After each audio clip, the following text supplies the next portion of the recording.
Good afternoon, students. Today we discuss comparative taxonomic procedure.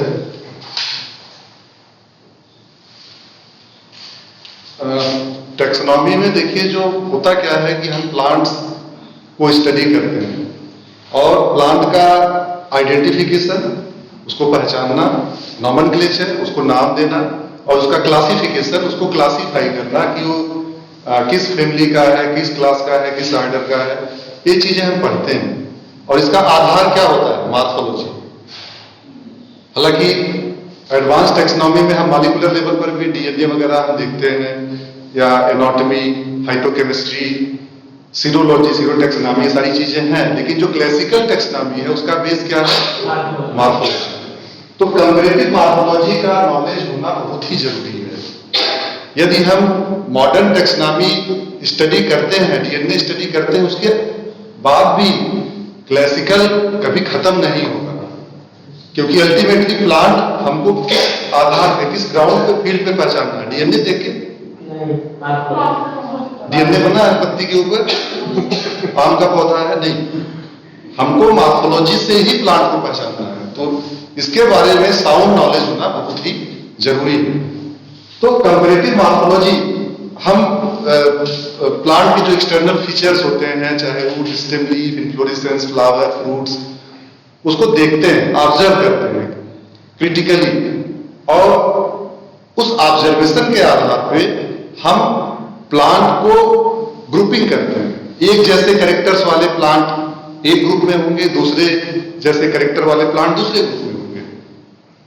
तो plant की grouping होती है और उसी ग्रुपिंग के आधार पर ही उनका क्लासिफिकेशन होता है, और उसी मॉर्फोलॉजी के आधार पे की कैरेक्टर्स होते हैं। की कैरेक्टर का नाम सुना? जो किसी भी स्पीसीज को या जीनस को या फैमिली को पहचानने के लिए जो मेन कैरेक्टर होता है, कि उसके आधार पर वह जीनस, स्पीसीज, फैमिली पहचान में आ जाए, वो कैरेक्टर क्या होता है? की कैरेक्टर। हम कहें वर्टिसिलास्टर इन्फ्लोरेसेंस कहां पाया जाता है? लेविएटी। लेविएटी का की कैरेक्टर क्या होगा? Verticillaster inflorescence. ठीक है। तो उसी तरीके से की कैरेक्टर भी डिसाइड होता है। तो कंपैरेटिव मॉर्फोलॉजी में आज जो चीज हम डिस्कस करेंगे वो है लीफ और स्टिप्यूल्स। तो सबसे पहले यदि हम देखें type of leaf on the basis of function, on the basis of function, morphology के आधार पर नहीं, on the basis of function। कुछ हम टर्म्स यूज कर रहे हैं, लिख रहे हैं, उसके बारे में हम लोगों को बताएंगे।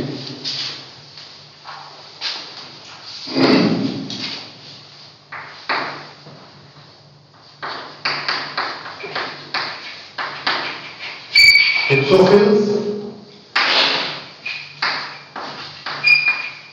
कैटाफिल्स,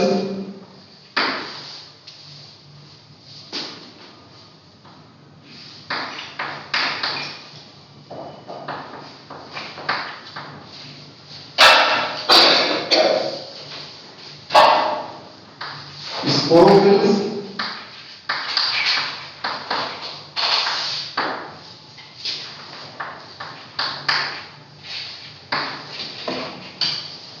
कॉटिलिडनरी, leaf and foliage।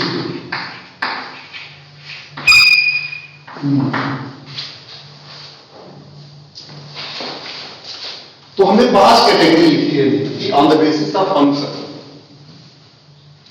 हिप्सोफिल्स क्या होते हैं? आप लोग प्लांट में देखते हैं ब्रैक्ट्स, ब्रैक्ट्स पाए जाते हैं। तो जो ब्रैक्ट्स होती हैं वह बेसिकली कहलाती है हिप्सोफिल्स। तो हिप्सोफिल्स का मतलब क्या होती है? Bract and bracteoles. Bract and bracteoles. Plant में जो वेजिटेटिव स्ट्रक्चर है, खास करके हम थैलोफाइट्स की बात नहीं कर रहे, मैं एम्ब्रियोफाइट्स की बात कर रहा हूं। थैलोफाइट, एम्ब्रियोफाइट समझ में आ रहा है? थैलोफाइट्स में clear cut root stem leaf नहीं होता। तो यदि हम एम्ब्रियोफाइट्स को देखें या हम कहें कि स्पर्मेटोफाइट्स जिसमें हाइयर प्लांट्स हैं जिसमें रूट स्टेम लीफ है, तो उसका वेजिटेटिव पार्ट 3 चीज का बना होता है, रूट स्टेम और लीफ।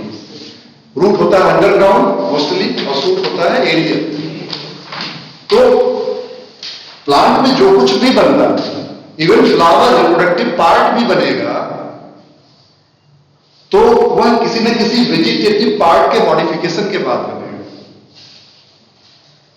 क्योंकि जो प्लांट का सीड है, सीड जनरेट करेगा, सीडलिंग बनाएगा, सीडलिंग से प्लांट बनेगा, वेजिटेटिव प्लांट, और फिर वेजिटेटिव प्लांट से रिप्रोडक्टिव स्टेज आएगा, उसमें फ्लावर्स लगेंगी, बड्स लगेंगी। तो फ्लावर और बड्स कहां से आएंगी? वह वेजिटेटिव पार्ट से आएंगे। तो मॉडिफिकेशन होंगे किसकी? सूट के मॉडिफिकेशन होंगे। तो हिप्सोफिल्स एक्चुअली है क्या? हिप्सोफिल्स एक टेक्निकल टर्म हो गया, इसको ब्रैक्ट लीव्स या ब्रैक्टियोल्स। और ब्रैक्ट और ब्रैक्टियोल्स का काम क्या होता है आप लोगों को पता है कि कुछ जो पौधे में ब्रैक्टिएट फ्लावर होता है, इसमें ब्रैक्ट पाया जाता है, उसी ब्रैक्ट के एक्सिल में फ्लावर बड डेवलप होता है। उसी ब्रैक्ट के एक्सिल में फ्लावर बड डेवलप होता है।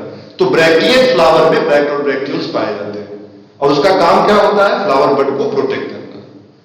किसी किसी प्लांट में कलर्ड ब्रैक्ट भी मिलते हैं और वो लीफी भी होते हैं और वो परसिस्ट भी करते हैं। नॉर्मली ब्रैक्ट फ्लावर जब बड डेवलप होता है, बड़ा होता है, एंथेसिस होती है, फ्लावर खिलता है, तो अधिकतर पौधों में ब्रैक्ट और ब्रैक्टियोल्स गिर जाते हैं, झड़ जाते हैं। लेकिन कुछ पौधों में ब्रैक्ट और ब्रैक्टियोल्स लीफी होते हैं, कलरफुल होते हैं, पेटलॉयड होते हैं, पेटल के कलर जैसा। किसी पौधे का याद आ रहा है? बॉगेनविलिया, बॉगेनविलिया पहचानते सब लोग, अलग अलग कलर के किसी। और बॉगेनविलिया फ्लावर की ब्यूटी किसके नाते होती है? करोला के नाते, ब्रैक्ट, ठीक है। मुसेंडा, ठीक है, मुसेंडा। तो ब्रैक्ट और ब्रैक्टियोल्स। दूसरा है कैटाफिल्स। कैटाफिल्स बोलते हैं स्केल। स्केल बहुत सारे प्लांट्स में जो राइजोमेटस या अंडरग्राउंड पार्ट होता है, जैसे अदरक है, हल्दी है, घुइयां, अरबी है, तो उसके ऊपर जो अंडरग्राउंड पार्ट होता है राइजोम का, उसके ऊपर जो लीव्स मिलती हैं उसमें फोटोसिंथेटिक पिगमेंट्स, क्लोरोफिल नहीं होता। उन लीव्स का काम, उन लीफ का कलर ग्रीन नहीं होगा, ब्राउन होगा, और उनका काम फोटोसिंथेसिस करना नहीं होता। उनका काम क्या होता है? प्रोटेक्टिव।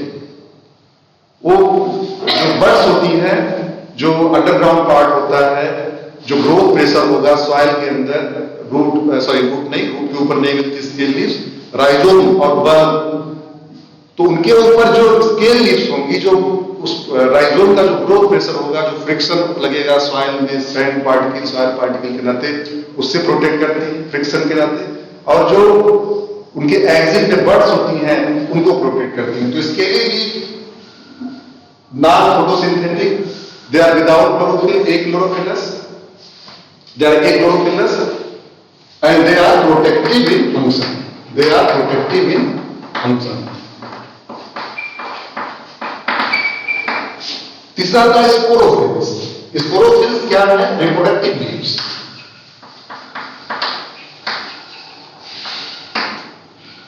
रिप्रोडक्टिव लीव हम टेरिडोफाइट, जिम्नोस्पर्म पढ़ते हैं रिप्रोडक्टिव स्ट्रक्चर, तो हमको उसके रिप्रोडक्टिव स्ट्रक्चर में क्या चीज बार बार पढ़ना पड़ता है? स्पोरोफिल्स। तो स्पोरोफिल्स एक्चुअली है क्या? कहां से बनती है? एक प्रकार की लीफ होती है, और वो लीफ जिनका काम रिप्रोडक्शन करना है, स्पोरेंजिया बनाना है। और स्पोरोफिल्स दो प्रकार की होती हैं, माइक्रोस्पोरोफिल्स, मेगास्पोरोफिल्स। माइक्रोस्पोरोफिल्स होंगी तो उसके ऊपर या उसके एक्सिल में माइक्रोस्पोरेंजिया बनेगा, और मेगास्पोरोफिल होगी तो उसके ऊपर मेगास्पोरेंजिया बनेगा। और इनका काम क्या होता है? रिप्रोडक्शन, ठीक है।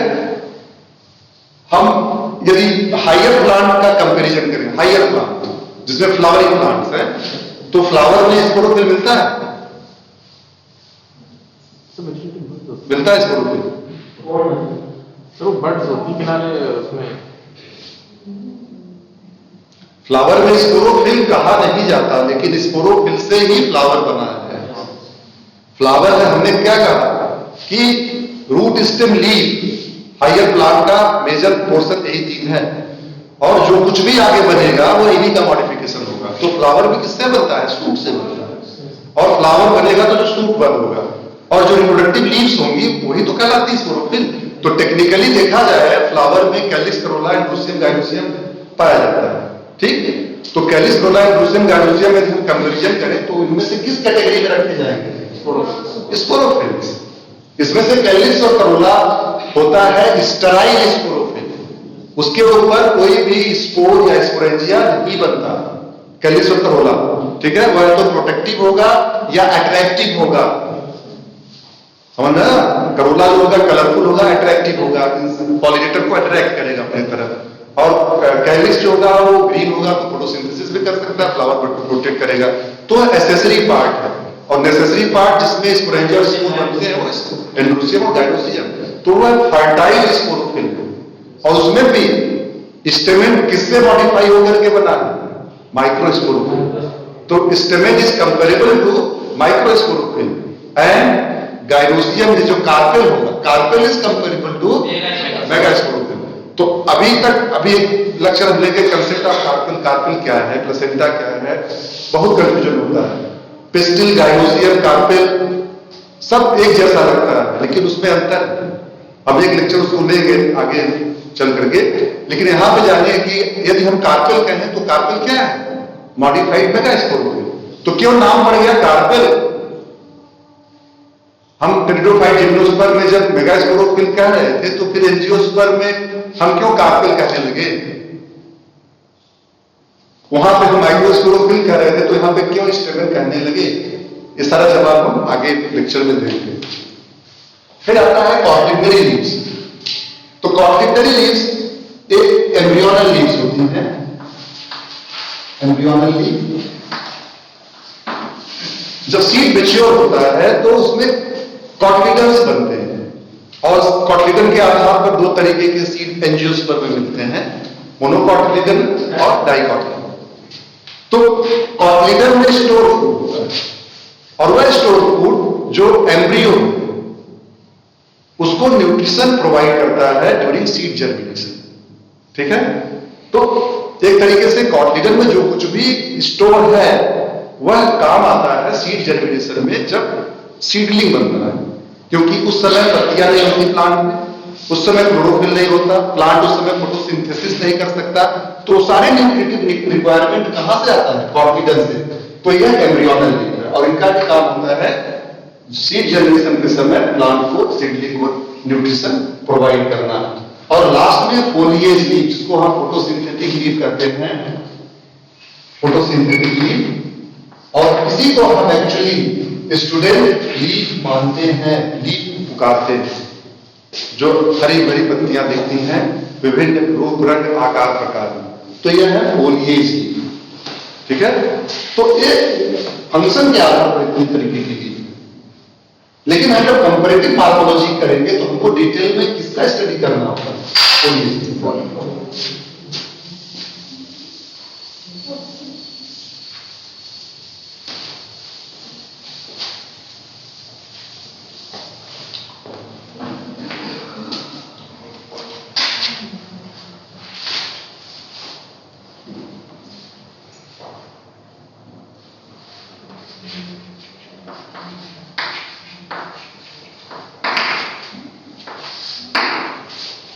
यदि हम लीफ को देखें, एक सिंपल टिपिकल लीफ,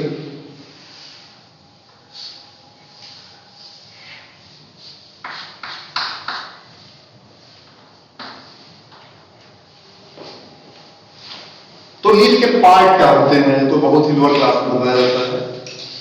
यह है लीफ का क्या कहलाएगा? लेमिना, लेमिना या प्लेट। ठीक है, ये क्या है? पेटियोल। ये क्या चीज है? एपेक्स।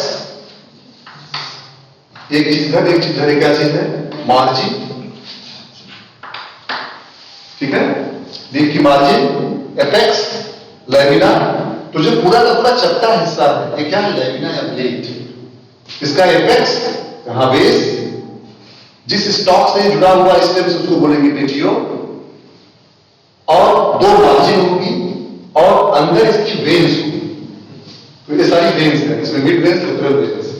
तो टिपिकल लीफ का एक स्ट्रक्चर है। लीफ के दो साइड्स होती हैं। सपोज करिए स्टेम है और यहां पर हमने हाथ लगाया है, ये लीफ का प्लेट है, लीफ का लैमिना है। यहां पर एक एक्सिल बन रहा है, एक कोण बन रहा है जहां पर लीफ स्टेम से अटैच है, उसको क्या बोलेंगे, लीफ एक्सिल। इस चीज को बहुत ही ध्यान से समझिएगा, लीफ एक्सिल, क्योंकि सिंपल लीफ और कंपाउंड लीफ में और लीफलेट भी होता है। हम कहें कि लीफलेट में और लीफ में क्या अंतर है, what is the difference between leaf and leaflet. इस डिफरेंस को डिफाइन करने के लिए, इस डिफरेंस को समझने के लिए, इस पॉइंट को बहुत ही इत्मीनान से, बहुत ध्यान से, कोई भी कंफ्यूजन होगा तो आप लोग फिर से पूछ सकते हैं। सपोज करिए लीफ एक्सिल, तो यदि लीफ एक्सिल होगा मतलब लीफ होगा तो उसके एक्सिल में बड जरूर होगा, ठीक है। तो प्रेजेंस ऑफ एक्सिलरी बड का पाया जाना डिसाइड करता है कि लीफ। और मान लीजिए लीफलेट, जैसे बेल के एक लीफ में कितनी लीफलेट्स होती हैं, बेल, हम हिंदी में बोल रहे हैं बेल का नाम सुना है ना, खाया भी होगा, वुड एप्पल। तो वुड एप्पल के एक लीफ में सिंपल लीफ होती है कि कंपाउंड लीफ। सोमवार को लोग जाते हैं अलग अलग जगहों पे, आनंदेश्वर, सिद्धनाथ और भी तमाम जगह है, खैरेश्वर, जागेश्वर, हाँ, और वहां पे शिवलिंग को एकदम से घिस करके दबा देते हैं, ठीक है। इतना ज्यादा उनका श्रृंगार कर देते हैं कि वो समझ ही नहीं पाते हैं कि हमारा श्रृंगार कर रहे हैं कि हमारा क्या कर रहे हैं, ठीक है। तो बेलपत्र भी चढ़ाया जाता है। तो एक लीफ में कितनी लीफलेट्स होती हैं, तीन लीफलेट्स होती हैं। तो वो कंपाउंड लीफ है। जो नहीं जानेगा वो कहेगा कि ये 3 लीफलेट नहीं है, ये 3 लीव्स है। वो क्या कहेगा, वो 3 लीफ नहीं है बल्कि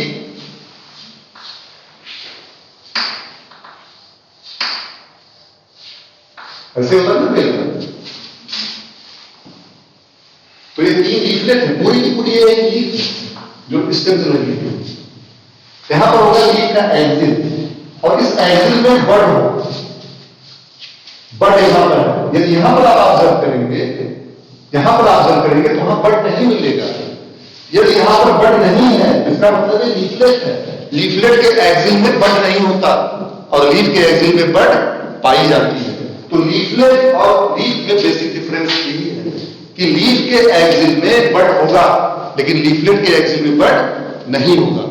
इस चीज को जो बच्चा ध्यान से समझ जाएगा वो कभी भी कंफ्यूज नहीं करेगा कि लीफ है कि लीफलेट है। उसके एक्सिल में झांको, उसके एक्सिल में देखो, तुमको बड नजर आता है तो कह दो लीफ है, बड नहीं नजर आता तो कह दो लीफलेट है। और वह बड आगे चल करके ब्रांच में भी वो आगे डेवलप कर सकता है, वो फ्लावर भी बना सकता है। वेजिटेटिव बड होगा तो ब्रांच बनाएगा, सूट बनाएगा। रिप्रोडक्टिव बड होगा तो वो आगे चल करके फ्लावर बनाएगा, फ्रूट बनाएगा, फ्लावर से भी फ्रूटी होगी। तो ये बेसिक डिफरेंस है। दूसरा, जो लीफ में 2 सरफेसेस होते हैं, इस सरफेसेस को भी कहते हैं, एक सरफेस को बोलते हैं एबैक्सियल, एक को बोलते हैं एडैक्सियल। नाम सुना है कि सुना है? सुना है। तो सुना है तो बताओ एबैक्सियल कौन होगा? ऊपर वाला एबैक्सियल, नहीं, नीचे वाला एबैक्सियल होता है, पहले एडैक्सियल। हाँ, क्यों ये गलत है, क्यों सही हो तुम? कोई भी परेशान मत होना, बहुत ही लाइट होके हम क्लास लेते हैं, तुम लोग भी लाइट रहना, रिकॉर्डिंग हो रही होने दो। एबैक्सियल और एडैक्सियल में क्या डिफरेंस है? सर एक तरफ तो संगीत ज्यादा पड़ती है और दूसरों को पड़ती है। समझने के लिए ये लड़ाई ना हो, हमेशा के लिए लड़ाई खत्म हो जाए, ऐसे समझो ना। हम समझाते हैं, कभी ध्यान से समझ लो, कभी जिंदगी में नहीं भूलेगा। एडैक्सियल का मतलब क्या होता है? एड मतलब एडजेसेंट, एड का मतलब क्या हुआ? एडजेसेंट। और एक्सिल का मतलब एक्सिल, जो फेस लीफ एक्सिल को नजदीक वो फेस करे उसको क्या बोलेंगे? एडेक्सियल, एडेक्सियल को एक्सप्लेन करो तोड़ करके। एड का मतलब एडजेसेंट, एक्सियल का मतलब टुवर्ड्स एक्सिल। तो जो फेस लीफ एक्सिल को फेस करे वो क्या होगा? अब बताओ किसका जवाब सही है? हाँ? तुम लोग बताओ पीछे किसका जवाब सही है? हम दोनों सुन ही नहीं पा रहे थे अरे इस नाते हम पूछ रहे हैं कि तुम लोग समझ पाए कि नहीं मैं क्या कहना चाहता हूं। तुम लोगों को दिमाग में खाली वही एग्जाम घूम रहा है। जब एक एग्जाम क्वालिफाई करके यहां पहुंच गए तो आगे भी क्वालिफाई करोगे। इस लेवल पे तुम लोगों को कॉन्फिडेंस होना चाहिए, डर नहीं होना चाहिए। डर किस बात की? जब इस लेवल पे पहुंचा, क्लास लोअर केजी से लेकर के एमएससी किया, एमएससी करने के बाद कोई नेट भी निकाला होगा, कोई pre PhD PhD entrance exam निकाला, तो प्री पीएचडी नहीं क्वालिफाई करोगे क्या? सही बात है। ये सब चीजें नहीं होनी चाहिए। तुम लोगों के अंदर कॉन्फिडेंस, जब कॉन्फिडेंस नहीं है तो सब बेकार है। कॉन्फिडेंस होना चाहिए, अपने में विश्वास होना चाहिए। ठीक है? तो एडेक्सियल का मतलब देखो, एक्सिल यहां पे मेरे पास दो ही हाथ है, तो एडेक्सियल का मतलब बेसिल, यहां पर एक्सिल है, तो ऊपर वाला फेस एक्सिल को फेस नजदीक कर रहा है, तो उसको क्या बोलेंगे? एडेक्सियल। और एफ का मतलब अवे, अवे फ्रॉम एक्सिल, उसको क्या बोलेंगे? एबेक्सियल। अब भूलेगा नहीं ना, अब लड़ाई नहीं होगी कभी आपस में कौन एबेक्सियल कौन एडेक्सियल। इस चीज को, यदि टर्म को तुम लोग ध्यान से समझो, टेक्सोनॉमी कठिन नहीं है, वो टर्म्स है, टर्म को, टर्मिनोलॉजी को समझो। जो लैटिन में टर्म होगा, लैटिन को समझ करके उसको ट्रांसलेट करके, जो इंग्लिश में टर्म होगा उसको तोड़ करके, कभी जीवन में कंफ्यूजन नहीं होगा। तो ये क्या करेगा? यहां पर लीफ एक्सिल है और इसमें वर्ड होगी जो ऊपर की तरफ फेस होगा, एडजेसेंट टू एक्सिल, तो उसको बोलेंगे एडेक्सियल। और जो नीचे की तरफ होगा उसको क्या बोलेंगे? एबेक्सियल। क्लियर? और सिंपल लीफ, लीफ और लीफलेट में क्या डिफरेंस हुआ? लीफ के एक्सिल में बड़ यहां होगी, बड़ यहां होगी, यह कंपाउंड लीफ है। लीफलेट के एक्सिल में बड़ नहीं होगी। ये दो चीज समझ में आ गया? अरे वाह, कौन सा चीज?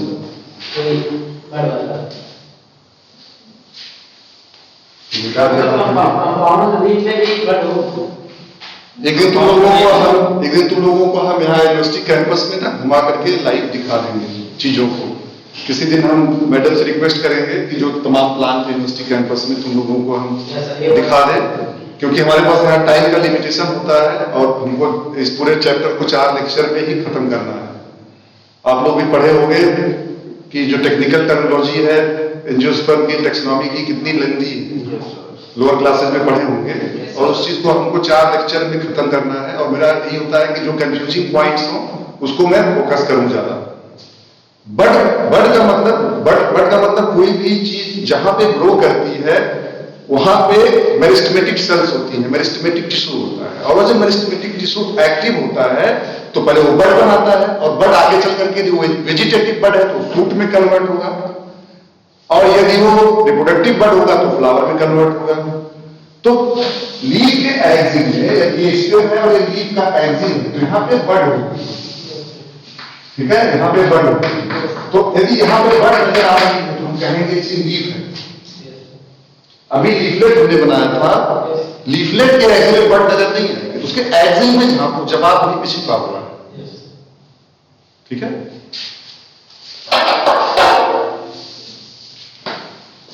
अब शेप ऑफ लीफ में हम 2 मिनट में ड्रा कर देते हैं। बहुत सारे टर्मिनोलॉजी आप लोग जानते हैं, लेकिन चूंकि सिलेबस में है इस नाते मुझे पढ़ाना है इस चीज को। 2 मिनट में हमको समय दीजिए।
कुछ मेजर टाइप लीफ की शेप्स के हमने बनाए हैं कि अलग अलग टर्म्स हैं, कुछ मिसिंग होगा तो भी याद आएगा तो हम बना देंगे। तो देखिए जो एक लीफ होती है जो निडल शेप की, जैसे पाइनस की निडल है, ठीक है, या दूब घास में उसको बोलते हैं निडल शेप के, उसको बोलते हैं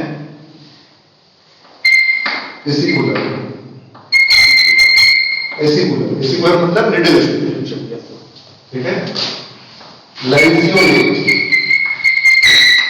लैंस से जो भाले का नोक होता है, लैंसियोलेट।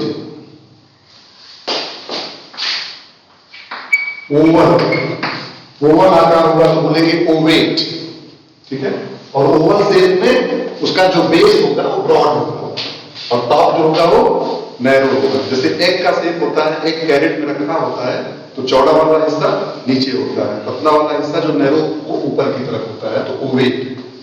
यानी इसको उलट देना है, यानी कि ब्रॉड एपेक्स हो जाए, नैरो बेस हो जाए, एबोवेट।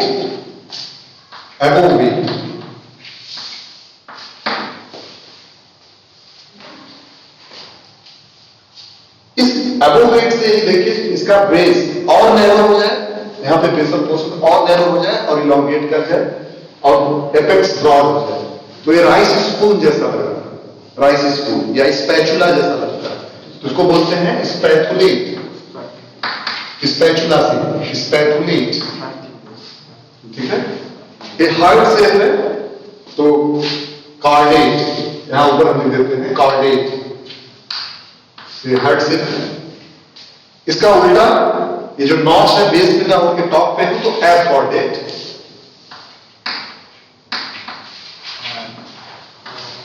यहां पे किडनी शेप है, किडनी को रीनल भी बोला जाता है, रेनिफॉर्म।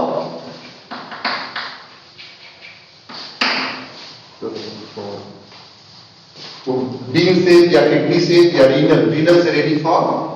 फिर यहां पे सर्कुलर, उसकी जो लैमिना एकदम गोल सर्कल जैसा, तो उसको बोलते हैं आर्बिकुलर, जैसे कमल में होता है तेलुगु में आर्बिकुलर। सर्कुलर लैमिना होगी। ओब्लॉन्ग, ये रेक्टेंगुलर लैमिना, रेक्टेंगुलर तो उसको ओब्लॉन्ग, जैसे बनाना केले की पत्ती होती है, लंबाई ज्यादा होती है चौड़ाई कम होती है, रेक्टेंगुलर होती है। लोटस की ऑर्बिकुलर होती है। हाँ सर ऐसा नास्टर्शियम में भी होता है। हाँ नास्टर्शियम में, हाँ नास्टर्शियम में भी होता है, बिल्कुल सही। यदि एरोसेप जैसा हम उसको बोलेंगे सैजिटेट, और ऐसे ही सैजिटेरिया जिनरा भी एक सैजिटेरिया जिनरा एक्वेटिक प्लांट का, जैसे आइकॉर्निया जिनरा एक्वेटिक प्लांट का, तो आइकॉर्निया जैसे ही हेरिटेज में सैजिटेरिया भी मिलता है। किसी किसी तालाब में स्टैग्नेंट वाटर में जब जलकुंभी पट्टी पर देखने को मिलती है, तो सैजिटेरिया भी वैसे ही होता है, लेकिन ये देखिएगा इस तरीके से। और यहाँ पर हॉस्टेट, यह भी लग रहा है कि ये जैसा ही है। तो सैजिटेट और हॉस्टेट में डिफरेंस क्या है कि जो इसका बेस पॉइंटेड बेस, यदि ये बाहर की तरफ या डायरेक्टेड आउटवर्ड्स, बाहर की तरफ डायरेक्टेड होगा तो उसको बोलेंगे सैजिटेट, और यदि डायरेक्टेड इनवर्ड अंदर की तरफ यदि ये झुकाव होगा तो उसको बोलेंगे हॉस्टेट। तो सैजिटेट और हॉस्टेट में बाहर की तरफ झुकाव है पॉइंटेड बेस का, तो सैजिटेट, अंदर की तरफ झुकाव है तो बोलेंगे हॉस्टेट। और यदि लीफ के लैमिना का इरेगुलर शेप हो जाए तो उसको बोलते हैं लाइनिंग। जैसे आजकल सरसों की पत्ती है, उसका इरेगुलर अलग अलग तरीके की, जो खास करके जो ओल्ड लीफ होती है, यह नहीं जो ओल्ड वाली मस्टर्ड लीफ होती है, तो उसको बोलते हैं लाइनिंग। तो ये कॉमन शेप्स है लीफ की, ये बुक्स में मिल जाएगा, ये सब बहुत ही बेसिक चीजें हैं। आप लोग टर्म पे ध्यान दीजिए, खास करके टर्म लिखिए और टर्म को समझ करेंगे। एक बार फिर से नीडल शेप है तो वेसिकुलर, लेंस से भाले की होगी तो लेंसुलेट, एग से ओवेल, और एग का उल्टा कर दो एबोवेट, स्पैचुला लाइक है तो स्पैचुलेट, हार्ट से कॉर्डेट, इसका उल्टा कर दो तो एडकॉर्डेट, रीनल से तो रेनिफॉर्म, सर्कुलर है तो आर्बिकुलर, रेक्टेंगुलर है तो ओब्लॉन्ग, सेजिटेट हॉस्टेट में थोड़ा सा टेक्निकलिटी है, दोनों एरो सेम है, लेकिन बेस जो पॉइंटेड बेस है आउट डायरेक्टेड आउटवर्ड, तो sagittate and pointed base directed inward, तो होगा हॉस्टेट। और ये हो गया ना,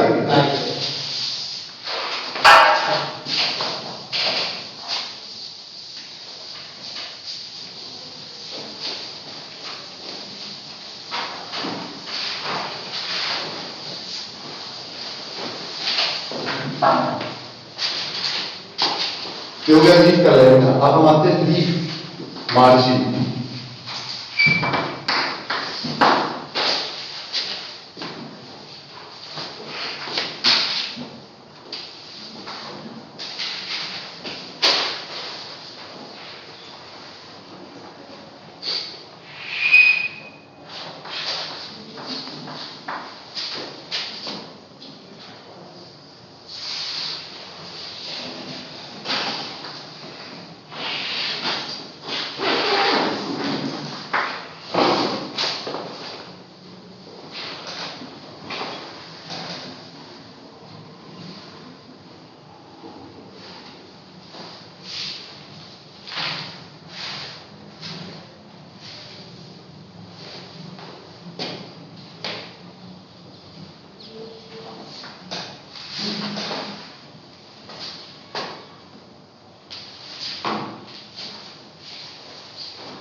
यहां पे 6 तरीके के लीफ मार्जिन्स हमने बनाए।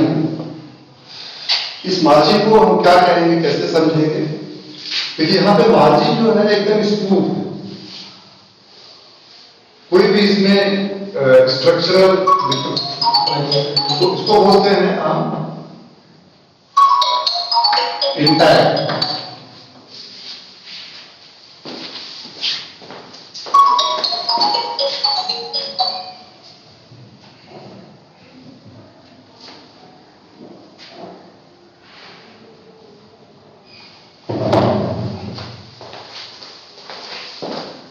इंटायर, तो अधिकतर लीफ की मार्जिन जो होती है इंटायर होती है, उसमें कोई भी स्ट्रक्चर नहीं बना होता, एकदम से सीधी। दूसरी होती है लीफ जिसमें मार्जिन वेवी होती, वेव्स लाइक, तो इनको बोलते हैं हम अनड्यूलेट, अनड्यूलेट या इसी को वेवी, वेवी मार्जिन बोला जाता है। जैसे लीची है या जो ऑर्नामेंटल अशोक है, अशोक ऑर्नामेंटल अशोक की पत्ती या लीची की पत्ती, उसमें वेव्स लाइक मार्जिन है।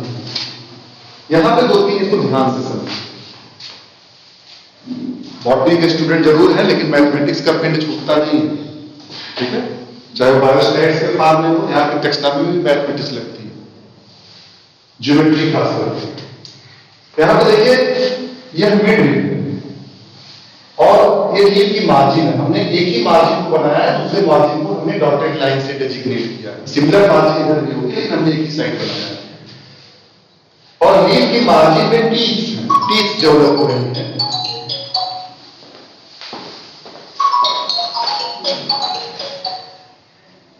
हेलो हेलो, हाँ अभी क्लास कर रहे हैं, बाद में करेंगे।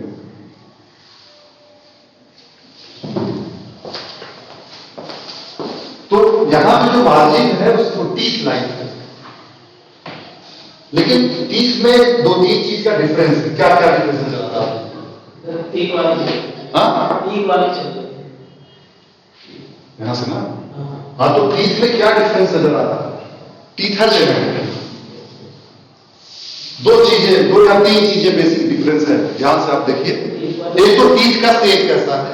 शेप का मतलब यहां पे पॉइंटेड है, यहां पे भी पॉइंटेड है, यहां पे भी पॉइंटेड है, यहां पे भी पॉइंटेड है। एक जगह टीथ राउंडेड है, वाला डिफरेंस है। तो उनका टीथ का शेप कैसा है? कुछ टीथ ऐसी हैं जो पॉइंटेड है, उनका जो टीथ है वो पॉइंटेड है, और कुछ टीथ है जिनका टीथ जो है राउंडेड वाला।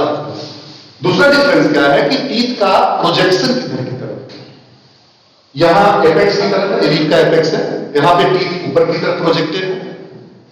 यदि हम इसको एंगल से डिमार्केट करें, एंगल से हम लेटरल लाइन बना करके, तो जो ये एंगल होगा वो लेस देन 90 डिग्री आएगा ना, एक्यूट एंगल आएगा ना। Yes. तो मिड रिब से जो टीथ का एंगल है वह एक्यूट एंगल है। मिड रिब से टीथ का जो एंगल है वो एक्यूट एंगल है। यहां पे यदि हम मिड रिब से टीथ का एंगल बनाएंगे तो वो 90 डिग्री आएगा। तो यहां पर है एक्यूट एंगल या एपेक्स की तरफ, एक्यूट एंगल टुवर्ड्स एपेक्स, यहां पे राइट एंगल, ठीक है। और यहां पे जो टीथ का एंगल है वो कैसा है? ऑब्ट्यूज, और उसका बेस इधर टुवर्ड द बेस। तो यहां पे ऑब्ट्यूज एंगल है टुवर्ड्स बेस, ठीक। यहां पे जो टीथ है वो राउंडेड है, राउंडेड, ठीक। और यहां पे ये स्पाइनी, तो मार्जिन का नाम क्या होगा? उसी के अकॉर्डिंग नाम देते हैं। यदि टीथ पॉइंटेड और प्रोजेक्टेड हो टुवर्ड्स एपेक्स, तो ऐसे लीफ मार्जिन को हम बोलते हैं सेरेट।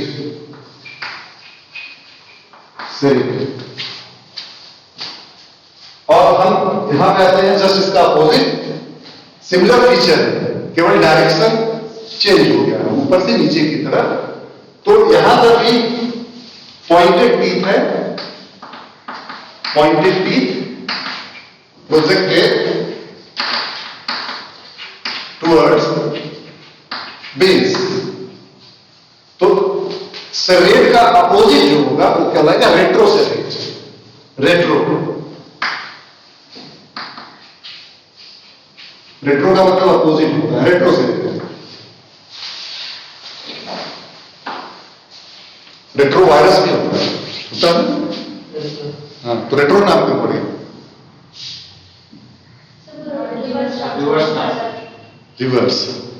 रिवर्स मतलब मैसेज नॉर्मली डीएनए से आरएनए की तरफ जाता है, वहां पर मैसेज आरएनए से डीएनए होता है, फिर डीएनए से आरएनए। तो रेट्रो एक बायोटेक की बात हमने कर लिया में पैसे क्रिया हो जाएगा रेट्रो से। फिर यहां पे राउंडेड टीथ है, तो इसको हम बोलेंगे और पॉइंटेड टीथ और राइट एंगल, इसको बोलेंगे हम डेंटेट।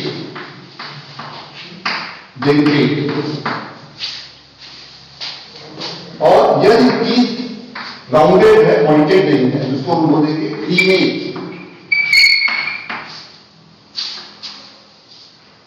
और यहां पर ऑलरेडी कांटे जैसा है स्पाइनी, तो उसको बोलेंगे हम स्पाइनी मार्जिन। तो यदि ज्योमेट्री का इस्तेमाल करके हम टेक्निकल टर्म्स को समझ लेंगे तो कभी भी कंफ्यूजन नहीं होगा। हम बच्चों को खुद पढ़ाते हैं, आप लोग भी कल को टीचर होंगे, पढ़ाएंगे, तो बच्चों को लगता है यार इस तरीके की मार्जिन सबको सेपरेट हो देते हैं, ये सब सेरेट है। जहां कटिविटी आरी जैसा दांत दिखेगा उनको सेरेट ही नजर आएगा, लेकिन डिमार्केशन होता है। पहले देखिए जो पॉइंटेड टीथ है या राउंडेड, राउंडेड होगी कैटेगरी अलग हो गई, तो हम क्या बोलते क्रीनिंग। और राउंडेड में क्रीसेंट, क्रीसेंट का मतलब क्या होता है? क्रीसेंट अर्धचंद्रा का क्रीसेंट और लूनर शेप, और एक जनरा भी है ब्रायोफाइट का जिसमें जेमा कप लूनर शेप होता है। जेमा कप कब शेप होता है? किसमें? मार्केसिया में कब से, और लूनर शेप किसमें होता है? उस जनरा का नाम लूनू लेरिया, याद है? वंस अपॉन ए टाइम लूनू लेरिया, क्योंकि उसमें जेमा कप कैसा है? लूनर। तो क्रीसेंट, लूनर, ये सब सिनोनिमस टर्म। तो यहां पे राउंड है, यहां पर अधिक सीधी रेखा काल्पनिक अर्धचंद्राकार दिख रहा है, नहीं दिख रहा? तो एक क्रीनिंग और एक रेट्रोसेलेट। सेलेट का यहां पर ऊपर की तरफ है, यहां नीचे की तरफ रेट्रोसेलेट, और यहां पे स्पाइन। क्लियर हो गया मार्जिन? कठिन है कुछ? कुछ नहीं कठिन होता, बस ज्योमेट्री को दिमाग में बैठाइए और टर्म को याद रखिए। इसको इरेज कर रहा हूं।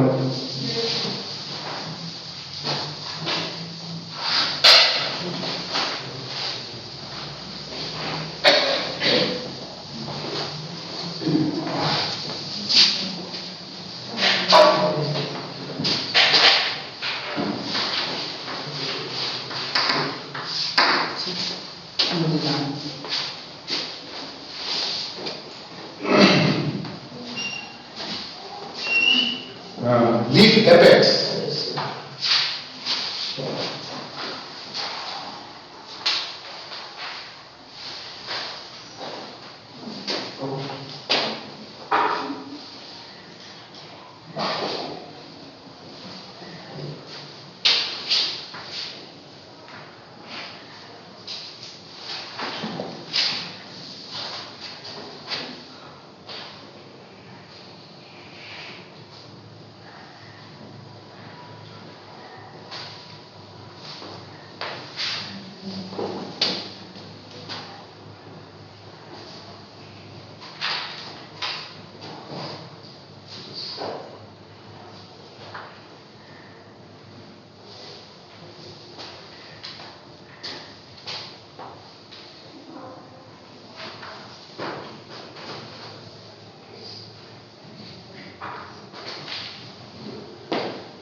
फिर यहां पे ज्योमेट्री पे ध्यान दीजिएगा आप लोग, लीफ एपेक्स को समझने के लिए।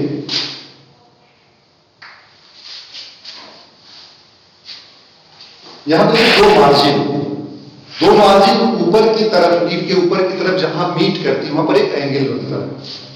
ये लेफ्ट मार्जिन, राइट मार्जिन ऊपर की तरफ मीट की, यहां पर एक एंगल क्रिएट हुआ। हर जगह पे एंगल है, खास करके इन फिगर्स में देखिए। यहां पे जो एंगल है वो है एक्यूट एंगल। कौन सा एंगल है? एक्यूट एंगल, मतलब less than 90 degree, less than 90 degree को बोलते हैं एक्यूट एंगल या न्यून कोण। तो ऐसे एपेक्स को जहां पे मार्जिन मीट करती है एक्यूट एंगल पे, तो ऐसे एपेक्स को हम क्या बोलते हैं? एक्यूट।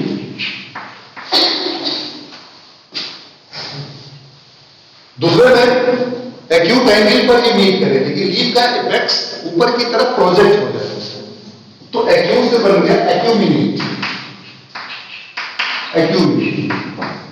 एक्यूमिनेट किसे मिलता है? ये वाली एपेक्स कहां पे मिलता है? आधा हमने बनाया है, पूरा बनाएंगे तो याद आ जाएगा। आधे पे किसी को याद आ रहा? पीपल, वेरी पीपल, ठीक है, पीपल। एक्यूट से एक्यूमिनेट। फिर यहां पे जो एंगल है वह more than 90 degree, obtuse angle, अधिक कोण, obtuse angle more than 90 degree. तो ऐसे हम इफेक्ट को बोलते हैं ऑब्ट्यूज। यहां पे ब्रायोस साइट के थाइलस के जैसा नॉच, जैसे एपिकल नॉच होता है थाइलस में, नॉच। तो यहां पे नॉच एपेक्स, तो ऐसे इसको बोलते हैं ई मार्जिनेट। इस तरीके का एपेक्स देखा आपने?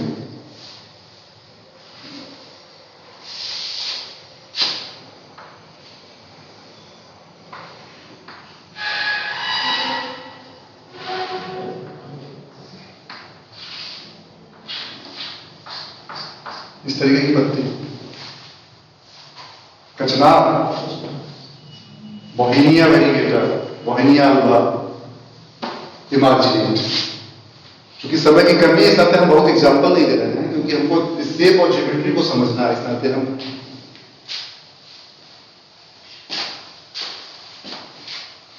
यहां पे जो एपेक्स होगा वह स्पाइनी होगा। यहां पे दोनों डायग्राम ही जैसे लग रहे नहीं लगते? तो अंतर क्या होगा एक्यूमुलेट और स्पाइनी? वहां पे टच करके देखना पड़ेगा उसका टेक्सचर। आप पीपल की पत्ती का एपेक्स छुएंगे तो सॉफ्ट नजर आएगा, लेकिन जहां पे स्पाइनी होगा ना वो हार्ड होगा। फोटो में आप देख रहे हैं, फिगर में देख रहे हैं, सब तो दोनों चीजें की चीज है कि उसको आप एक्यूमुलेट नहीं करेंगे स्पाइनी। यहां पे हार्ड होगा, प्रेशर देंगे तो छुप जाएगा वो, तो ये स्पाइनी। और यहां पे टेंड्रिलर है, लीफ का एपेक्स टेंड्रिल में मॉडिफाई, तो ये टेंड्रिल कंप्यूटर वगैरह में पूछा जाता है, तो किसी को पता है किसमें होता है टेंड्रिल? हाँ हाँ बताओ। स्माइलेक्स में स्टिप्यूल टेंड्रिल होता है। Once upon a time. Gloriosa, Gloriosa superba. और अभी हमने पहले टर्म के नॉमेनक्लेचर में जीनस और स्पीसीज का नाम कैसे हम रखते हैं उसका क्राइटेरिया होता है। आप जरा इसको लैटिन में है, इसको जरा हिंदी में ट्रांसलेट करिए। ग्लोरियोसा सुपरबा पढ़ाया था कि नहीं? जीनस और स्पीसीज का नाम कैसे देते हैं, हमारे ख्याल से वेरी फर्स्ट लेक्चर था मेरा। पहला क्राइटेरिया होता है कि प्लांट के कैरेक्टर को देख करके, उसके हैबिट के आधार पर, किसी टैक्सोनॉमिस्ट के नाम के आधार पर। याद आ रहा है? खाली एग्जाम का ही प्रेशर है, जो पढ़ा गया उस पर फोकस करिए, एग्जाम का प्रेशर छोड़िए। एग्जाम तो हो जाएगा, पढ़ेंगे सब चीज निपट जाएगा। तो इसको एक्सप्लेन करिए। लैटिन में है gloriosa means glorious, glorious means beautiful. Glorious means क्या होता है? ब्यूटीफुल। ग्लोरियस से ग्लोरियोसा। और सुपर, सुपर मतलब एक्सीलेंट। किसी को हम डिफाइन करते हैं तो क्या चीज इसमें है जो ग्लोरियस भी है, सुपर भी है? आप लोग नेट पे टिक करिएगा, इमेज में आइएगा और बताइएगा कि क्या चीज इसमें है जो ग्लोरियस भी है, सुपर भी है। ठीक है? इसके ब्राइट रेड कलर के फ्लावर, और जब वे रेनी सीजन में खिलते हैं, जब क्लाइंबर होता है, ग्लोरियोसा सुपरबा इज ए क्लाइंबर। और यहां पर क्लाइंबिंग होती है किसके द्वारा? लीफ के एपेक्स के टेंड्रिल से। और इसके फ्लावर रेड कलर के बहुत अच्छे होते देखने में, इसलिए इसका नाम पड़ गया। कोई कवि टाइप का रहा होगा, लिख दिया ग्लोरियोसा सुपरबा। तो ये हो गया लीफ का एपेक्स।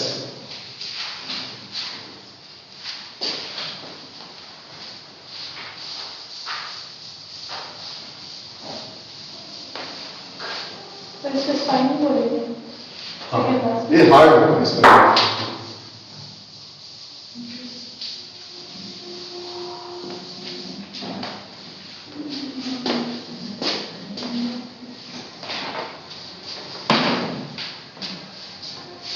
वेरिएशन तो क्लियर होगा, कंसेप्ट आप लोगों का वेरिएशन में तो बताना है।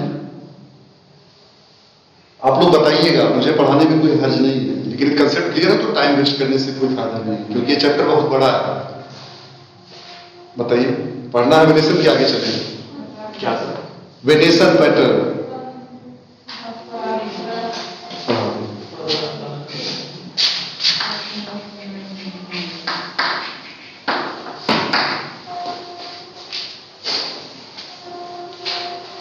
देखिए, जो अरेंजमेंट ऑफ वेल्स होती है उनको कहा जाता है वेरिएशन। और प्लांट में वेरिएशन का इंपॉर्टेंस इतना है, यदि हम हायर टेक्सोनॉमिक लेवल पे जाए मॉर्फोलॉजी में, खास करके यदि हम लीफ टेक्सोनॉमी की बात करें कि लीफ से हम प्लांट को आइडेंटिफाई करें, लीफ से केवल कहीं एक लीफ मिल जाए तो हम प्लांट को कैसे आइडेंटिफाई करें। तो उसका शेप, लीफ का शेप अभी हमने पढ़ा, उसका मार्जिन पढ़ा, उसका एपेक्स पढ़ा, ये सारी चीजें तो हैं ही। वेरिएशन पैटर्न भी काफी मायने रखता है। जैसे हम लोगों के हाथ की रेखाएं हैं, तो पौधे में जो वेन्स होती हैं वो भी कैरेक्टरिस्टिक्स होती हैं। और जहां तक लीफ के फॉसिल्स वगैरह, आप लोग फॉसिल्स भी पढ़े होंगे, जिम्नोस्पर्म, टेरिडोफाइट, जो तमाम इंप्रेशन मिलते हैं उसमें हमको यदि कोई चीज का इंप्रेशन सबसे अच्छा दिखता है तो क्या चीज दिखता है? वेन्स। देखा ना फॉसिल, तो उसमें पत्थर के ऊपर इंप्रेशन है, तो उसमें वेन्स दिखती हैं, क्योंकि वेन्स है क्या चीज? बेसिकली वो वेस्कुलर बंडल्स है। वो वेस्कुलर बंडल्स है, जो वेन्स है वो वेस्कुलर बंडल्स हैं। जाइलम और फ्लोएम है, प्लांट का वेस्कुलेचर है, और वहां पे लिग्निन पाया जाता है। और लिग्निन बाकी सेलुलोज और पेक्टिन के रिलेशन में हार्ड होता है डिकम्पोजिशन से, मैकेनिकली भी हार्ड होता है और बायोकेमिकली डिग्रेडेशन के लिए भी वो रेजिस्टेंट होता है। इस नाते उसका इंप्रेशन सबसे अच्छा होता है। तो यदि हमको फॉसिल, हमने टॉपिक लिया एक्सपेरिमेंटल टेक्सोनॉमिक प्रोसीजर, यदि आप जाते हैं फील्ड में कोई चीज करते, क्यों इसका सिग्निफिकेंस है वेरिएशन का? हमने सवाल इसी नाते पूछा कि क्या कोई इंटरेस्ट लेता है कि नहीं इसमें? मैं तो पढ़ाता ही इसको, इसके बिना तो टेक्सोनॉमी आगे बढ़ ही नहीं सकती। लेकिन मैं आप लोगों के सीरियसनेस को चेक कर रहा था, तो 2-3 लोग सीरियस थे। कभी कभी होती है ना कि बहुत सिंपल सा बाल होता है लेकिन क्लीन बोल्ड हो जाते हैं, और कठिन से बाल पे छक्का मार देते हैं। तो कोई चीज कठिन नहीं होता, कोई चीज आसान नहीं होता। हमको पॉइंट टू पॉइंट चलना चाहिए, बहुत आगे नहीं बहुत पीछे नहीं, पॉइंट टू पॉइंट चलना चाहिए, कभी दिक्कत नहीं होगी जीवन में। तो वेरिएशन जहां तक एक्सपेरिमेंटल टेक्सोनॉमिक प्रोसीजर है, जिनको फॉसिल्स को स्टडी करना है तो हम लीफ मिली तो हम वेन्स से उसको आइडेंटिफाई करते हैं। यदि वो लिविंग प्लांट भी है तो वेन्स के पैटर्न होते हैं। और बहुत टेक्सोनॉमिक स्टडी में यदि हम आप लोग कल को कोई टेक्सोनॉमी में रिसर्च करता है और लीफ को कलेक्ट करता है, डिफरेंट टाइप की लीफ को, तो यदि उसका निचला सरफेस जो है, निचला सरफेस मतलब कौन सा? एबैक्सियल। तो वेन्स ज्यादा क्लियर किधर से दिखती है? अपर सरफेस से कि लोअर सरफेस? लोअर सरफेस, मतलब एबैक्सियल फेस, और वो उभरी होती है, रेस्ट होती है। आप ध्यान से देखिए तो वेन्स उभरी हुई होती है, तो उस पर इंक लगा करके उसका ठप्पा लगा जाता है। किसके ऊपर? कागज के ऊपर। तो वेन्स का पैटर्न बन जाता है, छप जाता है। जैसे हम लोग बचपन में छोटे थे तो तब तो पिचकारी बहुत तरीके की आती नहीं थी, तो बड़े बड़े आलू लेते थे और आलू में अलग अलग डिजाइन बना करके, अलग अलग कहानियां लिख करके और उस पर रंग लगा करके ठप्पा मार देते थे, उसके ऊपर आ जाता था इंप्रेशन। तो ऐसे लीफ के ऊपर ब्लैक कलर नीचे के सरफेस पर लगा करके और उसको कायदे से व्हाइट पेपर पे हम रखे और दबाया, प्रेस किया, तो पूरा का पूरा लीफ का उसका एपेक्स, मार्जिन, वेन, सारी पैटर्न उसके ऊपर उसका इंप्रेशन आ जाता है। एक ये भी तरीका होता है एक्सपेरिमेंटल टेक्सोनॉमी का। तो ये तो है एक प्रोसीजर कि कैसे हम वेन्स को स्टडी करें। और वेन्स कितने तरीके की होती हैं, वेरिएशन पैटर्न कितना होता है, कैसा होता है, इसको हम 5 मिनट में कोशिश करते हैं समझाने का। तो देखिए, वेरिएशन बेसिकली 2 तरीके की होती है। एक को हम कहते हैं रेटिकुलेट और दूसरे को हम कहते हैं पैरेलल।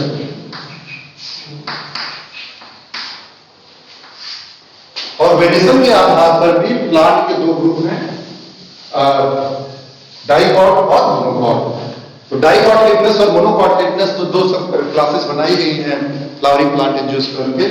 उसमें तो नंबर ऑफ कॉटिलेटन तो है डाइकोटिलिडनस में 2 कॉटिलिडन होगा, मोनोकॉटिलिडन में 1 कॉटिलिडन होगा, सिंगल होगा।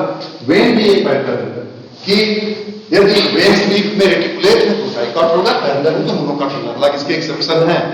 और तीसरा होता है फ्लावर के पेटल्स और सेपल्स की संख्या। यदि फ्लावर में पेटल और सेपल की संख्या 3-3 है तो फ्लावर कहलाता है ट्राइमेरस, 4-4 है टेट्रामेरस, 5-5 है तो पेंटामेरस।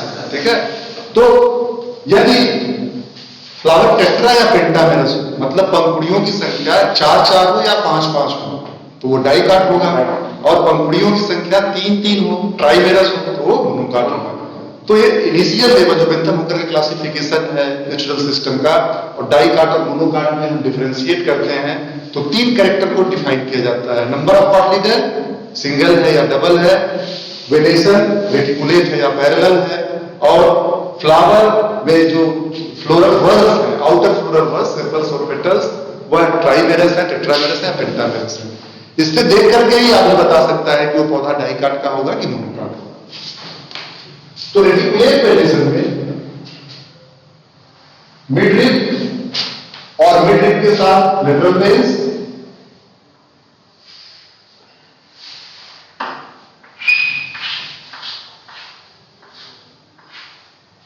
और फिर लेटरल वेन से भी सेकेंडरी टर्शियरी वेन्स निकलती है और आपस में इंटरलिंक हो जाती है, आपस में इंटरलिंक हो जाती है। तो यहां पे देखिए मिडलिप या प्रिंसिपल वेन, फिर इनसे लेटरल वेन्स, फिर सेकेंडरी वेन्स हो गई, फिर इनसे ब्रांचिंग हुई और टर्शियरी, क्वार्टररी, और जो आपस में जैसे हमारे बॉडी में, एनिमल बॉडी में जो ब्लड वेसल्स होती हैं, एरोटा और वेसल्स होती हैं, उनसे सेकेंडरी टर्शियरी आर्टरीज और वेन्स निकलती हैं, और सबसे लास्ट में वो कैपिलरी के रूप में कन्वर्ट हो जाती है, जो पूरे टिश्यू के अंदर उनका एक नेटवर्क फैला होता है जिससे मटेरियल का एक्सचेंज होता है।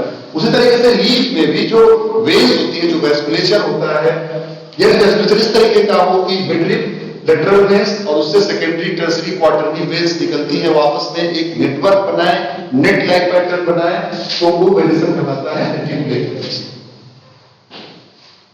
और यदि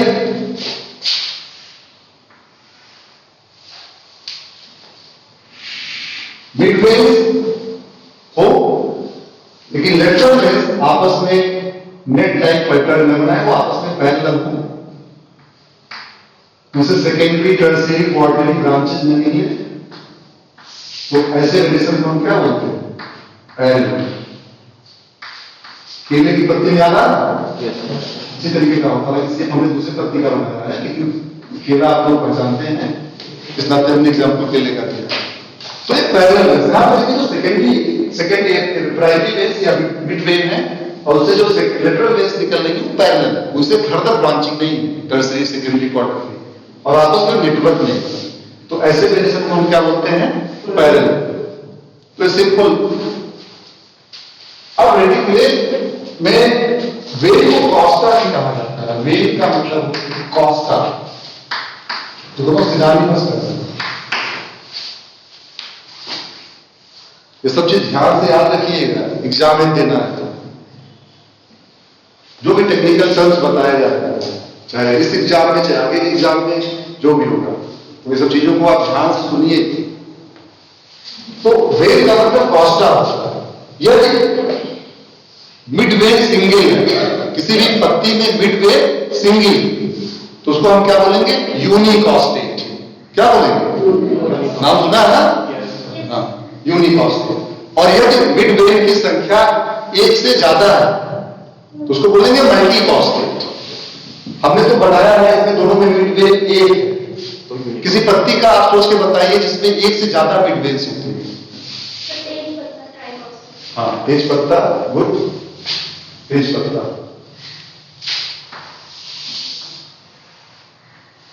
तेज पत्ता में कितनी वेन्स होती है? 3।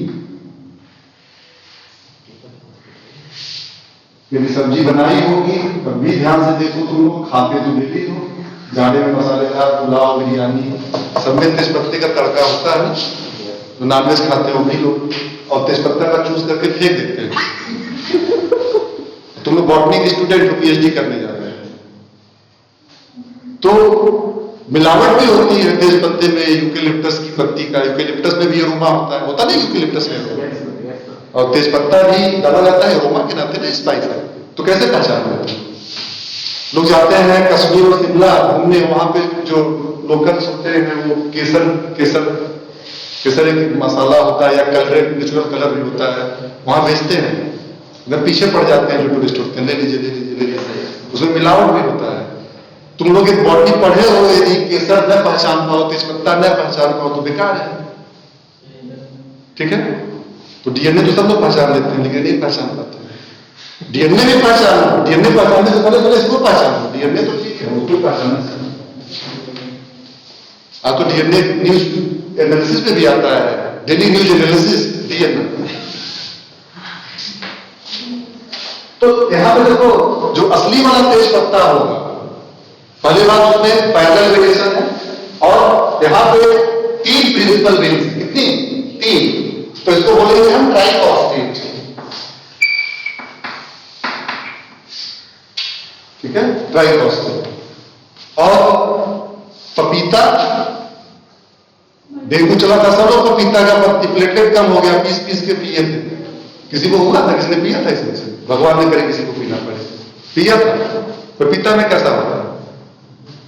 एक प्रिंसिपल वेन होती है कि कई सारी वेन्स होती है? कई सारी होती है। भिंडी, ठीक है, उसमें ढेर सारी वेन्स होती है।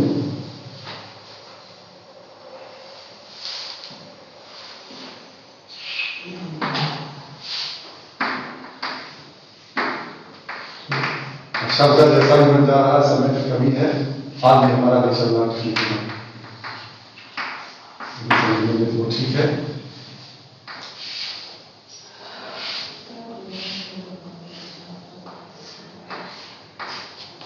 ऐसे होता है भिंडी, पपीता, कद्दू, तरोई, ठीक है। तो इसमें जो प्रिंसिपल वेन्स है मोर देन 1, तो ये मिड हो गया प्रिंसिपल वेन, सिंगल हो तो हम क्या बोलेंगे?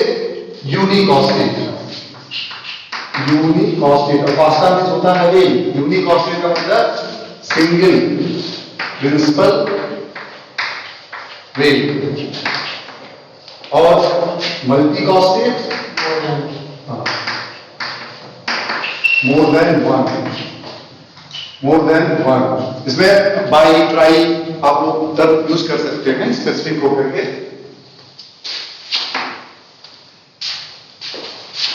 अब इसमें भी 2 पैटर्न होता है, दोनों पैटर्न यहां पे। एक खास करके मल्टी कॉस्ट वेरिएशन हो, तो उसमें जो ढेर सारी प्रिंसिपल वेन होती हैं, एक लीफ होती है इसमें डाइवर्ज करता है। यहां पर देखिए, जो प्रिंसिपल वेन है आगे बढ़ करके वो डाइवर्ज करती है, यहां पे प्रिंसिपल वेन है आगे बढ़ करके कन्वर्ज करती है। तो मल्टी कॉस्टेट में भी 2 तरीके का होता है, एक होता है डाइवर्जेंट और दूसरा होता है कन्वर्जेंट। तो यहां पे क्या है? ट्राइकॉस्टेट कैसा है? कन्वर्जेंट। और यहां पर मल्टी कॉस्टेट कैसा है? डाइवर्जेंट।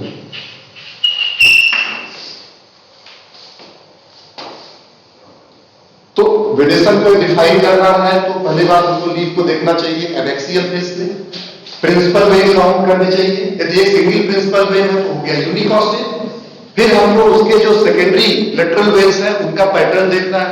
यदि सेकेंडरी, टर्सरी, क्वार्टरी वेन्स ब्रांचिंग है और ब्रांच आपस में वो इंटरलॉक है, नेट लाइक पैटर्न बनाते हैं तो हम बोलेंगे रेटिकुलेट।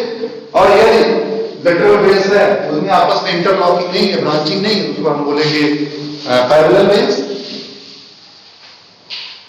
फिर उसके बाद यदि कॉस्टा या मिड वेन की संख्या 1 से ज्यादा है तो हम बोलेंगे मल्टी कॉस्टेट, और मल्टी कॉस्टेट के साथ देखेंगे कि वो डाइवर्जेंट है कि कन्वर्जेंट। उस तरीके से हम उसको डिफाइन करते हैं। और एक फैमिली है, आप लोग जो हमारे स्टूडेंट इसमें कुछ बैठे हैं शायद उनको याद कौन सी फैमिली है जिसमें इंटरलॉकिंग वेन्स पाई जाती है, इंट्रामार्जिनल वेन्स। जब आप बताएगा कौन सा पानी टाइम हो गया, बूटी स्टूडेंट मेरे बैठे हुए हैं।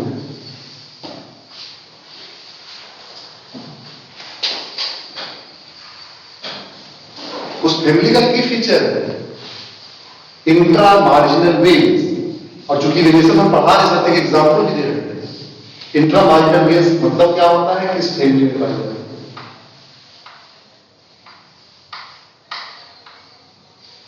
ये देखिए यहाँ पे मिड वेव्स है, लेटरल वेव्स है। एक लीफ की मार्जिन है, दूसरी लीफ की मार्जिन है। यदि लेटरल वेव्स मार्जिन के ठीक नीचे आपस में इंटरलॉक हो जाए इस तरीके से, जो हम येलो कलर से बना रहे हैं, ये वेव्स ही है लेकिन आपस में इंटरलॉक हो गई। आजकल इस फैमिली का एक फल भी बहुत है बाजार में। इंडिया में कोई रहेगा नहीं, चाइना में जाएगा। भारत में विटामिन सी कमी वैसे ही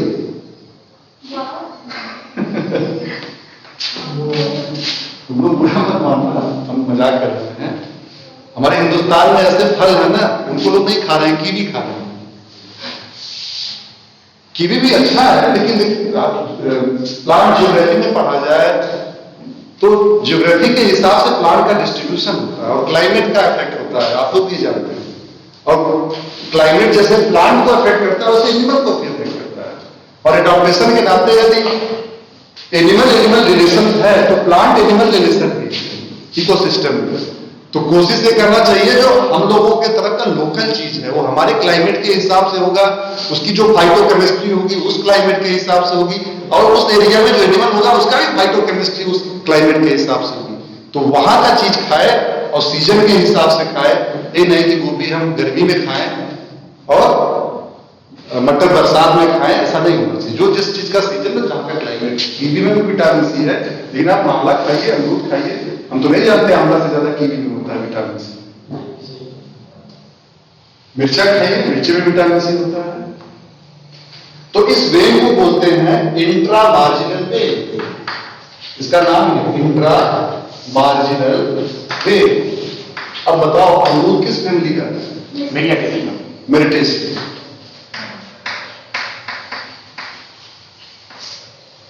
और अमरूद का फल थोड़ा लगता है, एक आध पत्तियां उसमें लगी रहती है कभी कभी।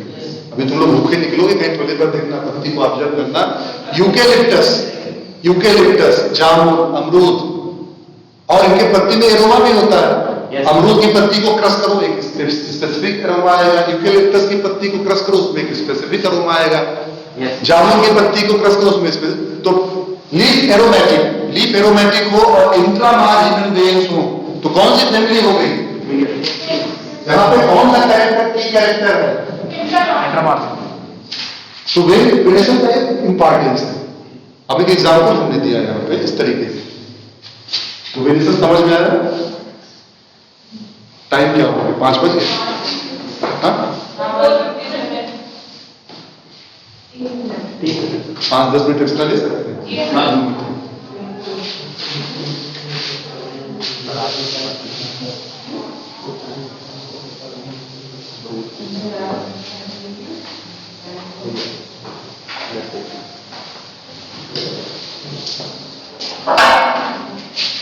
एक टॉपिक को और खत्म करते हैं आज।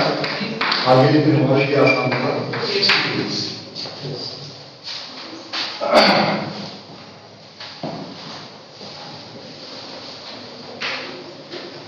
देखिए जो स्टिप्यूल्स होते हैं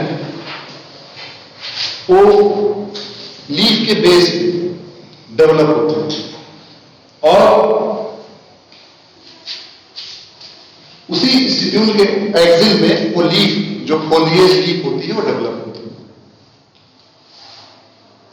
यदि स्टिप्यूल के एक्सिल में वेजिटेटिव लीफ डेवलप हो गए तो वह स्टिप्यूल कहलाएगा। और यदि स्टिप्यूल तो हम उसको नहीं कहेंगे, लेकिन वह लीफ जिसके एक्सिल में वेजिटेटिव बड लीफ वेजिटेटिव लीफ में नहीं फ्लावर बड में कन्वर्ट हो गया तो हम उसको ब्रैक्ट बोलेंगे। यानी कि स्टिप्यूल्स और ब्रैक्ट और ब्रैक्ट्यूल्स बेसिकली हैं क्या? They are hypsophylls. एक लीफ का ही मॉडिफिकेशन है। स्टिप्यूल, ब्रैक्ट, ब्रैक्ट्यूल बेसिकली वो लीफ है। लेकिन यदि स्टिप्यूल के एक्सिल में जो बड निकली वो पत्ती में रूपांतरित हो गई तो वो कहलाएगा स्टिप्यूल। और यदि वह उसके एक्सिल में वह बड बनी वो फ्लावर में ट्रांसफॉर्म हो गई तो वो क्या कहलाएगा?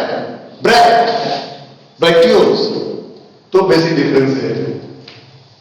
तो पत्ती के बेस पे स्टिप्यूल पाया जाता है, जिस पौधों में पत्तियों में स्टिप्यूल पाया जाता है ऐसे ही बोलते हैं स्टिपुलेट, और यदि स्टिप्यूल नहीं पाया जाता तो उसको हम बोलते हैं एक्स स्टिप्यूल।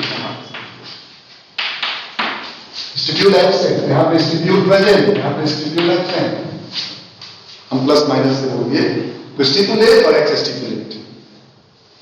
अब स्टिप्यूल के आधार पर भी कुछ फैमिलीज हैं जो पहचानी जाती हैं, और आप फील्ड में जाइए तो स्टिप्यूल का नॉलेज यदि है आपको, स्टिप्यूल कैसा होता है, किस तरीके का होता है, कितने प्रकार का होता है, तो कुछ जेनरा को और फैमिली को आप आइडेंटिफाई कर सकते हैं on the basis of stipules. कुछ कॉमन टाइप के जो स्टिप्यूल्स हैं उसको हम लोग समझते हैं।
कुछ कॉमन टाइप के स्टिप्यूल्स हम देखते हैं इस फिगर में जो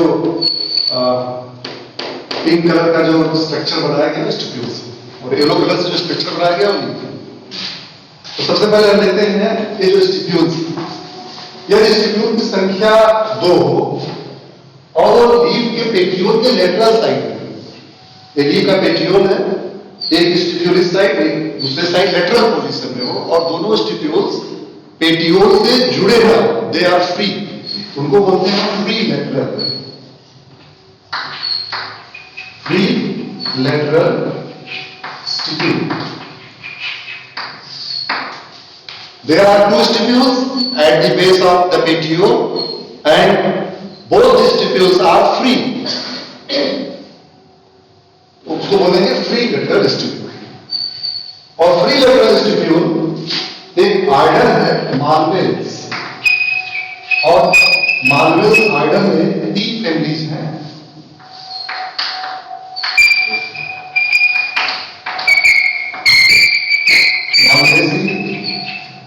स्टर्नोलिएसी, टीलिएसी, बॉम्बे कैसी बात नहीं बना, हम देखते हैं उनका कैसा अस्पताल है, ठीक है, वो भी सही है, बॉम्बे कैसी मालवेसी, स्टर्नोलिएसी, टीलिएसी। तो आर्डर मालवेस का कैरेक्टर है फ्री लेटरल स्टिप्यूल, और जब इस आर्डर में मतलब इन तीनों फैमिली में नहीं मिलेगा स्टिप्यूल का, देखो एक चीज हमने बता दिया, तुम लोग 3 फैमिली को वेजिटेटिव स्ट्रक्चर, वेजिटेटिव कंडीशन में, प्लांट वेजिटेटिव कंडीशन में है, स्टिप्यूल से कम आर्डर या फैमिली तक पहुंच सकते हो यदि स्टिप्यूल को पहचानते हो। गुड़हल का पौधा सबने देखा है, भिंडी का देखा है, वहां के पत्ती के बीच से दिखना इस तरीके का दिखता है, ध्यान से नहीं देखा तो अब से देखना, ठीक है। यह भी सेम कंडीशन। अब देखो ये चौक है और बीच में दोनों फ्री लेटरल स्टिप्यूल, यदि चौक ऐसे कन्वर्ज हो और लीफ के पेटियोल के साथ जुड़ जाए, देखो लीफ का पेटियोल है, इसके साथ जुड़ गया, और जुड़ने को हम क्या बोलते हैं? एडनेशन, एडनेशन। तो ऐसे स्टिप्यूल को हम बोलते हैं एडनेट टाइप, एडनेट टाइप। तो फ्री लेटरल और एडनेट दोनों बेसिकली लेटरल पोजीशन में 2 स्टिप्यूल्स हैं। यहां पर ये फ्री है तो फ्री लेटरल, और वो पेटियोल से जुड़ गया तो एडनेट। और एडनेट टाइप के स्टिप्यूल्स रोज में मिलते हैं, रोजा, गुलाब की पत्ती देखना ध्यान से, बेस पे इस तरीके का स्ट्रक्चर पाया जाता है, एडनेट। फिर हम आते हैं तीसरे स्ट्रक्चर में। स्टिप्यूल की संख्या हर लीफ नापने जो इस तरीके के स्टिप्यूल्स होते हैं उसमें लीफ अपोजिट, कैसे लीफ होंगी? अपोजिट। और अपोजिट लीफ एक ही नोड पर 2 लीफ अपोजिट डायरेक्शन में हो, और हर लीफ के बेस पे 2 स्टिप्यूल हो, हर लीफ के बेस पे 2 स्टिप्यूल हो। तो तुम लोग बताओ उस नोड पे, जिस नोड पे पत्ती लगी हुई है उस नोड पे कितने स्टिप्यूल्स हो गए? हाँ, एक जवाब आया, सब लोग बताओ। 4 हुए कि नहीं? इस नोड पे 2 पत्ती लगी हुई और हर पत्ती के पेटियोल के बेस पे 2 स्टिप्यूल, तो 2 पत्ती और हर पत्ती के बेस पे 2 स्टिप्यूल, तो 2 × 2 4 स्टिप्यूल्स। और वह 4 स्टिप्यूल्स जैसे यदि हम 3 डायमेंशनल पे बना नहीं सकते, सपोज करो एक चौक है और ये हमारे हाथ जो है तो पत्तियां हैं अपोजिट, तो यहां पे आपके फ्रंट के साथ जो फोकस्ड है 2 स्टिप्यूल इस साइड में होंगे और 2 स्टिप्यूल इस साइड में, समझ में आया? और जो मेरा हाथ जुड़ा हुआ है वह पेटियोल से जुड़ा हुआ है, क्या चीज? पेटियोल। तो जो 4 स्टिप्यूल, इसके सर्किल, जो नोड सर्किल बन रहा है आपको कैसे नजर आएगा? एक लीफ का पेटियोल, फिर उसके बाद क्या है? स्टिप्यूल, फिर स्टिप्यूल, फिर दूसरे लीफ का पेटियोल, फिर क्या है? स्टिप्यूल, और फिर स्टिप्यूल। समझ में आया? यानी कि एक लीफ इधर, एक स्टिप्यूल इधर, एक स्टिप्यूल इधर, एक लीफ इधर, एक स्टिप्यूल, एक स्टिप्यूल इधर।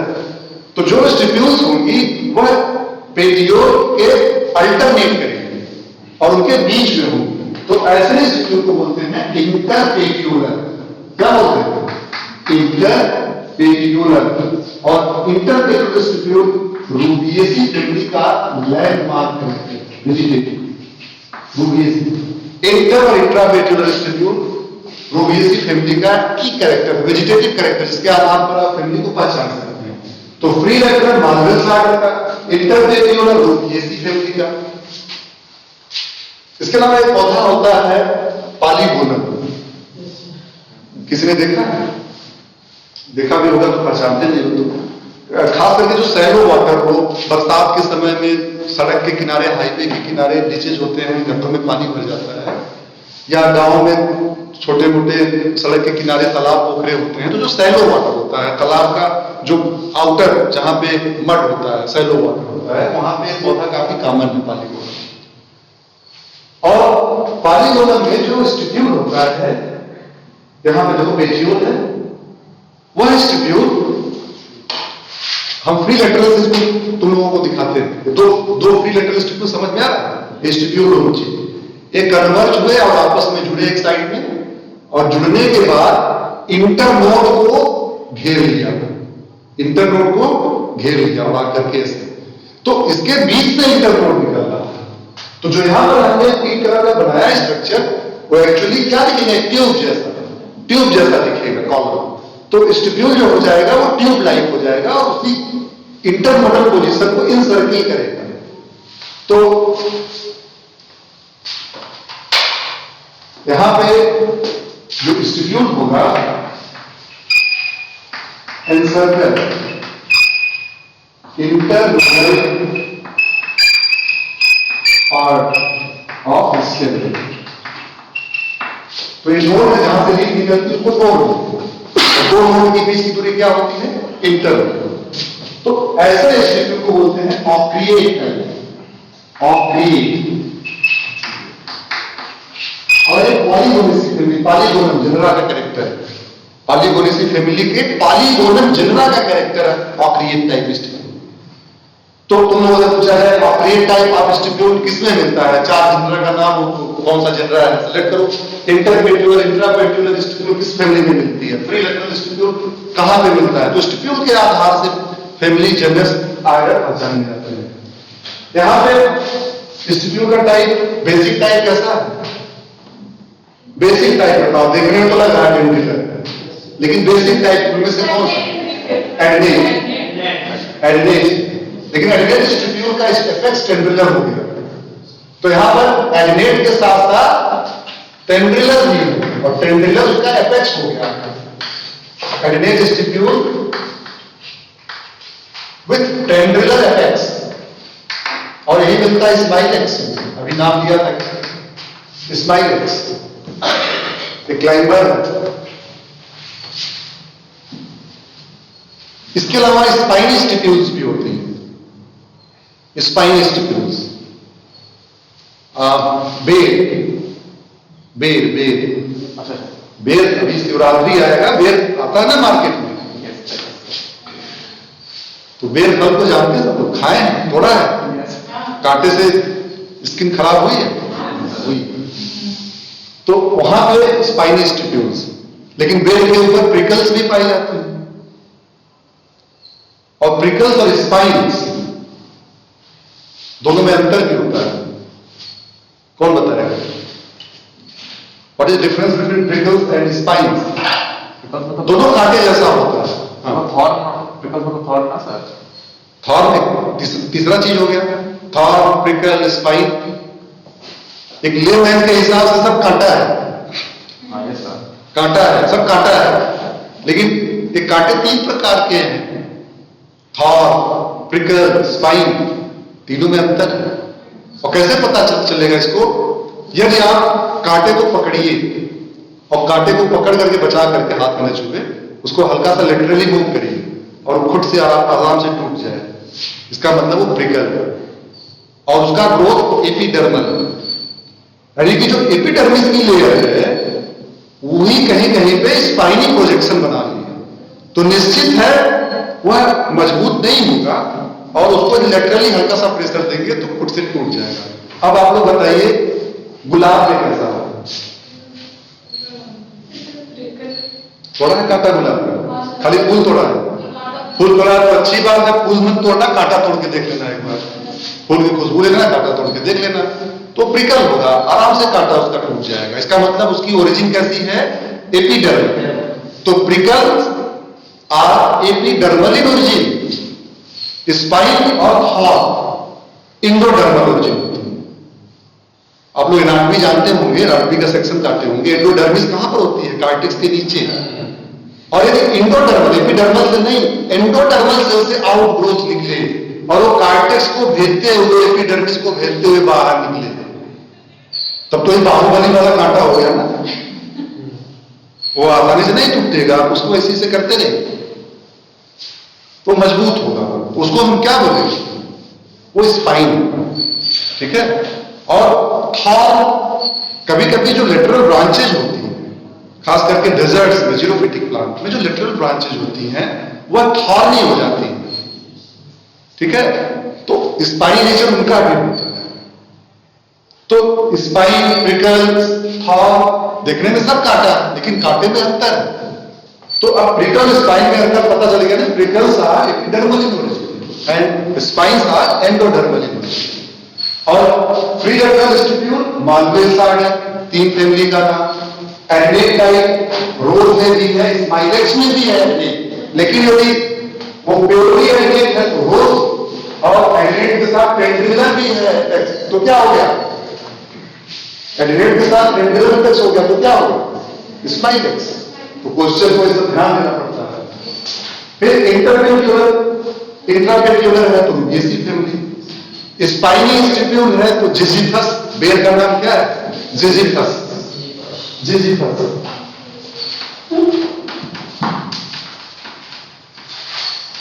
इसमें स्पाइनी।